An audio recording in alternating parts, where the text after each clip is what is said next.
अस्सलाम वालेकुम वरहमतुल्लाहि वबरकातुहू। जैसा कि आप देख रहे हैं हमारे सामने दारुल उलूम देवबंद की पुरानी दारुल हदीस है। आज हम बात करेंगे देवबंद में आकर के यहाँ की तहजीब के बारे में और यहाँ के लोग, यहाँ के तालिब इल्म कैसे लिबास पहनते हैं, कैसे उनके चेहरे मुहरे हैं। ये जो लिबास पहने हुए हैं इनका जो चेहरा मुहरा है वो तहजीब अलग नज़र आती है उन लोगों से जो बाहर की दुनिया है। बाहर के जो तालीमी इदारे हैं, जो खुसूसन असरी तालीमी इदारे हैं, उनकी तहजीब अलग है। तो ये तहजीब और जो बाहर की जो तहजीब है उसके बारे में बात करेंगे। जब हम इसका गहराई से देखते हैं और इस पर नज़र करते हैं तो हमें मिलता है कि ये दो तहजीबों का टकराव है, दो तहजीबों का तसादुम है। एक है मगरिबी तहजीब, दूसरी तहजीब है इस्लामी तहजीब। मगरिबी तहजीब वही है जो आजकल कॉलेजों में है, स्कूलों में है, और इस्लामी तहजीब आप जैसा कि देख रहे हैं यहाँ के तालिब इल्म वही लिबास पहने हुए हैं, उनके चेहरे मुहरे वही हैं।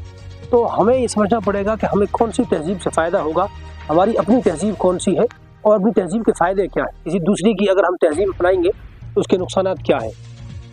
इस बात को दुनिया मानती है, दुनिया के जो समझदार लोग हैं इस बात के कायल हैं कि लिबास से किसी तालीम का कोई असर फ़र्क नहीं पड़ता। आपका जहन अच्छा होना चाहिए। अगर आप छोटे लिबास में हैं, टाइट लिबास में हैं, तो भी आप वही चीज़ पढ़ेंगे। अगर आप पूरे और मुकम्मल लिबास में हैं तो भी वही चीज़ें सीखने को मिलेंगी। इससे जो आपका जहन है उस पर कोई फ़र्क नहीं पड़ता है। लेकिन मगरिब के लोगों ने ये चीज़ समझ ली है कि आप जो हमारे असली तालीमी इदारे हैं उनमें हम अपनी तहजीब को गालिब कर दें और इस्लामी तहजीब को ख़त्म कर दें। और जब हम इस्लामी मदारिस में आते हैं, खुसूसन दारुल उलूम है या दूसरे इदारे हैं, उनमें आकर के पता चलता है कि यहाँ इस्लामी तहजीब को ज़िंदा किए हुए बहुत सारे लोग हैं। और तहजीबों का फ़ायदा ये होता है, अगर आप अपनी तहजीब में हैं तो बहुत सारी चीज़ें जो गलत हैं आप उनसे खुद ब खुद रुक जाते हैं। बहुत सारी ऐसे जो गलत इखराजात हैं उनसे बच जाते हैं। और अगर कहीं आप गलत तहजीब में हैं तो उसका नुकसान ये है कि बहुत सारी चीज़ें जो आपके जहन नहीं चाहता, बहुत सारी चीज़ें जो आप नहीं करना चाहते, उनको कर गुजरते हैं, उनके लिए वसाइल तलाश करते हैं, उनके लिए माल तलाश करते हैं। तो मेरी तमाम लोगों से गुजारिश होगी कि आप अपनी तहजीब को तलाश करो। मुसलमानों से गुजारिश है कि आप हमारी जो तहजीब है वही तहजीब है जो मोहम्मद रसूलुल्लाह की तहजीब है। हमारा लिबास अलग है, हमारा कटिंग का तरीका अलग है, बाल कैसे कटाएं, बाल कपड़े कैसे पहने। आज हमारा नौजवान ख़ास तौर से मगरिब की तरफ देख रहा है कि कैसे वहाँ से बाल कटाते हैं, कहाँ वो कट लगाते हैं, कैसे उनके पैंट है, कैसे उनके टी शर्ट है। तो मेरी जो गुजारिश है मुसलमानों से कि आप अपनी तहजीब पर ध्यान दो, अपनी तहजीब को ज़िंदा रखो। आप ही तहजीब आपको बचाएगी, आपके ईमान को, इज़्ज़त को, आबरू को। अगर आप गलत तहजीब में जाओगे तो ये आपकी इज़्ज़त के लिए भी ख़तरा है, ईमान के लिए भी ख़तरा है, और माल के लिए तो जाहिर है कि दूसरों की तहजीबों को अपनाने के लिए बहुत माली वसाइल भी का सामना करना पड़ता है।